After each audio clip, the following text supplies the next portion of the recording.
আসসালামু আলাইকুম। আমি আছি এখন লাকসাম রেলওয়ে জংশন। আমার পিছনে যে গাড়িটি দেখতে পাচ্ছেন এটা হচ্ছে পাথরবাহী গাড়ি আর কি, রেলওয়ের তো পাথর ফালায় যায় ওনারা, তো সেই গাড়িটি। তো আজকে এটার ভিতরের দৃশ্যটি আপনাদেরকে আমি দেখাবো। এই হচ্ছে এটার ভিতরের দৃশ্য। আসলে এই যে ঘোরানোর যে স্টিয়ারিংটা আছে এটাই আর কি, ঘুরালে আপনার ওই যে ওইখান দিয়ে ফাঁক হয়, ফাঁক হলে আপনার পাথর সাইড দিয়ে পড়ে আর কি। তো এখানে গাড়ি আরও আছে, আপনাদেরকে যদি দেখাই, এই যে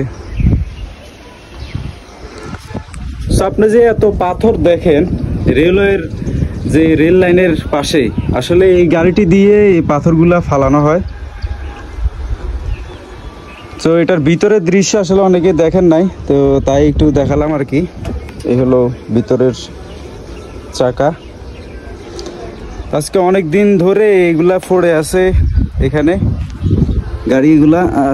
ভাবছিলাম আপনাদেরকে দেখাবো করে আজকে দেখানো হলো আর কি। তো যারা দেখেন নাই তারা তো দেখতে পেলেন যে কিরকম হয় আর কি। ওই যে ইয়াটা স্টার্টিংটা ঘুরাইলে পাথর সাইড দিয়ে পড়ে আর কি। এই যে পাথর এই যে পাশ দিয়ে পড়ে, ওইটাতে খালি আছে।